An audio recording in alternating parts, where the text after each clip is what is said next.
Muy buenas noches, tengan todos ustedes, sean bienvenidos a una edición más de su programa CEI en Contexto, un programa del Centro de Estudios Espinosa Iglesias que está auspiciado a su vez por la Fundación Espinosa Ru García.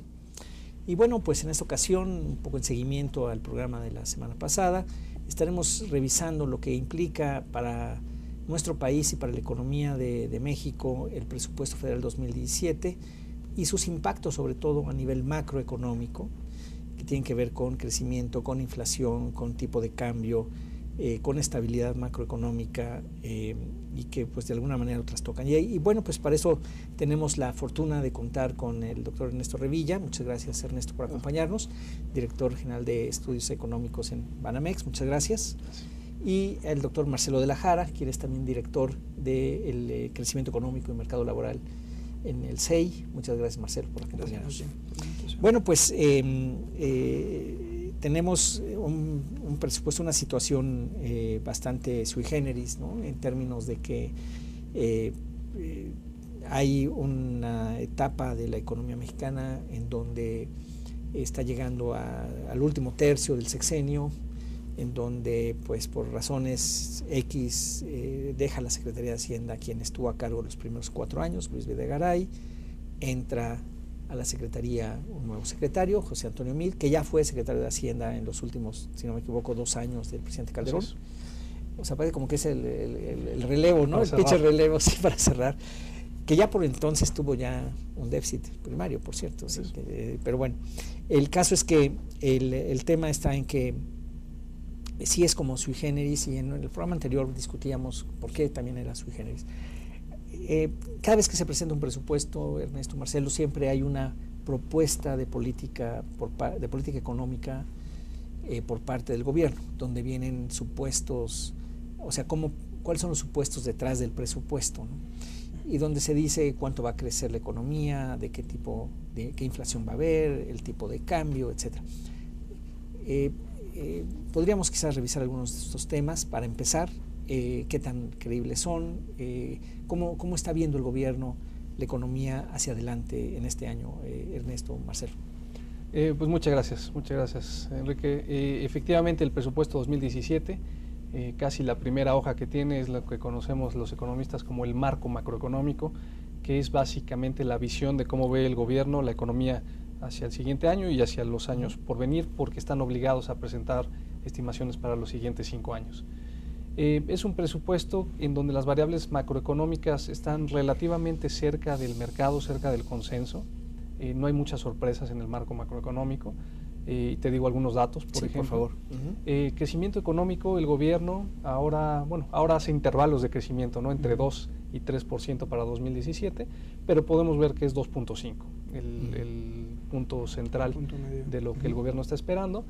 Ese 2.5%, un poquito optimista quizá con los últimos datos de los analistas del sector privado, pero no demasiado. El consenso está más cerca del 2.4%, el gobierno estima 2.5%, quizá con algunos riesgos a la baja, porque hay que decir que un recorte de gasto pues de esta magnitud implicaría que pronto los analistas tendrían que estar revisando, al menos en parte, sus estimados de crecimiento para el próximo año. Por ahí no hay muchas sorpresas. Un precio del petróleo de $42 por barril, también relativamente conservador, porque si uno hace la fórmula que está establecida en la ley de presupuesto, que ya está establecida una fórmula con los promedios de los precios de los últimos años, etcétera, daría 46. Entonces el gobierno un poquito hacia abajo en el precio del petróleo de manera conservadora, y hay que recordar que ese precio del petróleo ya está cubierto con esta estrategia de coberturas que hace el gobierno. Sigue haciéndolas, todavía sigue comprando coberturas. Entonces. Sigue haciéndolas, ya lo anunció incluso para 2017, que concluyó ese programa de coberturas 2017 a $42 por barril. Entonces esa parte no le vemos demasiado problema. Donde hay sorpresas es en la producción del petróleo, que estima el gobierno para el 2017.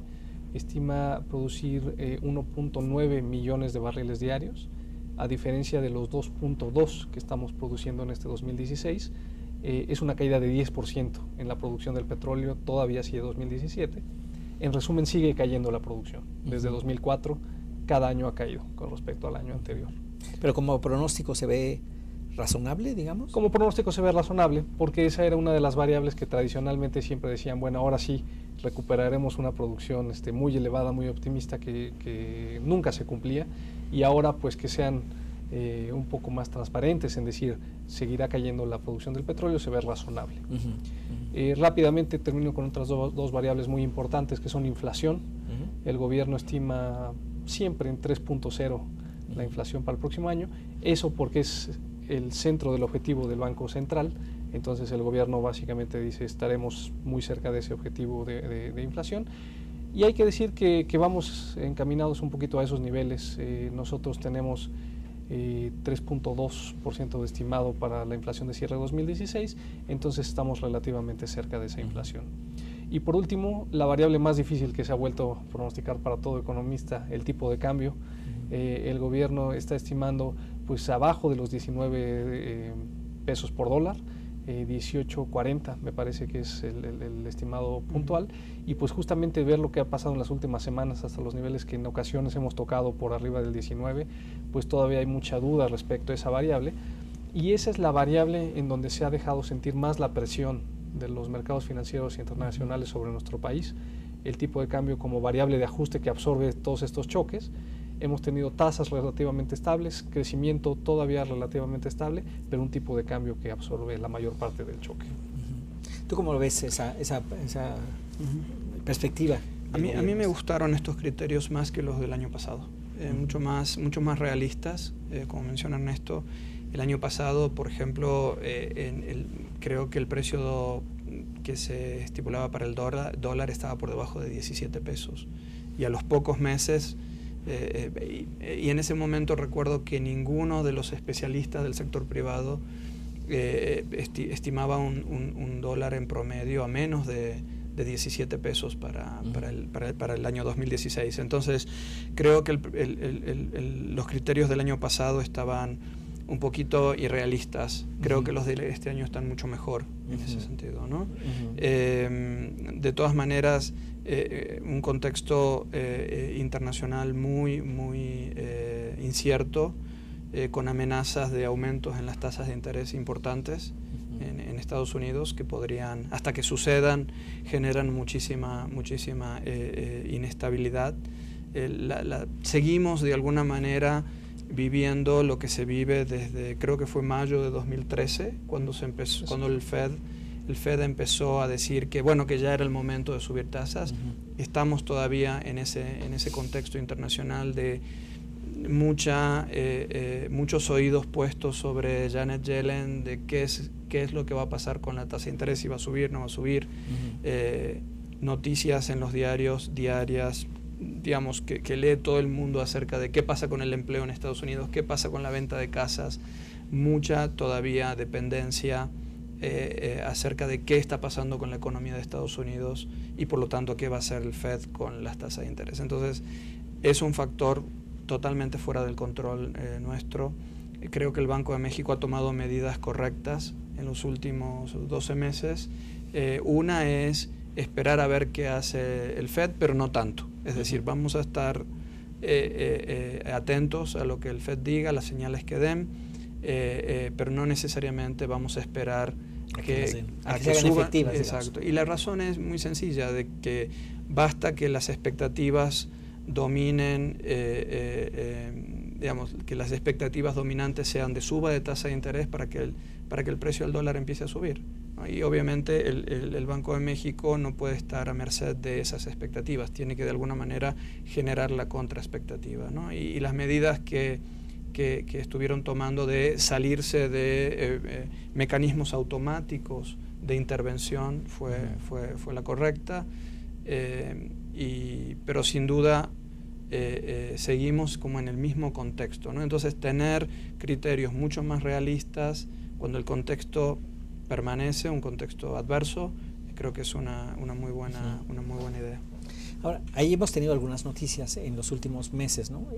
Por ejemplo, incluso pensé que iban a comentar también el tema de las elecciones en Estados Unidos, que hay quien dice que eso está moviendo el tipo de cambio en estas fechas. No sé cuál sea su perspectiva.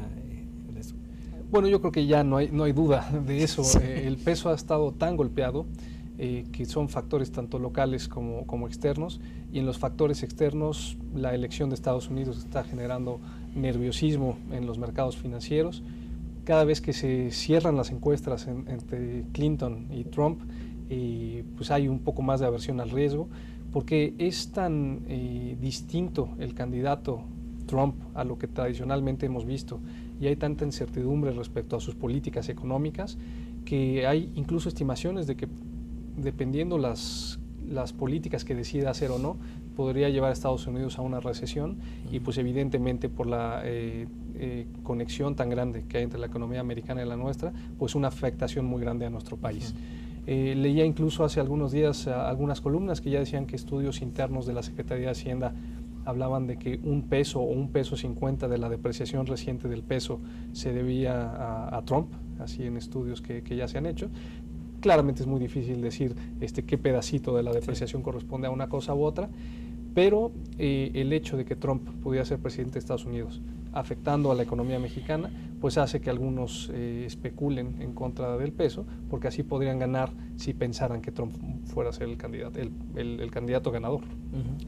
Y lamentablemente creo que le dimos al mercado mucho más pistas acerca de cuánto nos preocupa que Trump gane, ¿no?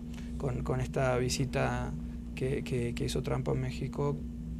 De hecho, nunca antes se había hablado del efecto Trump en términos del tipo de cambio hasta que vino. Sí. Entonces yo creo que hemos dado pistas al mercado acerca de qué tan preocupados estamos de que gane Trump. Y esa preocupación obviamente es contagiosa. Y entre mejor le esté yendo en las encuestas, pues más preocupante va a ser, ¿no? Y por su propia focalización hacia México. Y ya ha habido estudios relativamente, podemos debatir qué tan técnicos, pero que simplemente correlacionan las encuestas de Estados Unidos con el peso mexicano, y si hay algo de efecto, sin lugar a dudas, que cada vez que Trump sube, no tenemos un poco de presión adicional sobre el peso. Sobre todo, un comentario muy rápido es que desde el punto de vista del mercado financiero es interesante que ya hay muchos comentarios en el mercado de si alguien quisiera apostar pensando que Trump sí va a ganar, cuál sería el activo que subiría de precio, ¿no? Y es muy difícil pensarlo. Es muy difícil pensarlo sobre el dólar americano, porque puede apreciarse o depreciarse, porque Trump ha dicho que puede hacer una expansión fiscal grande, pero también va a ser proteccionista.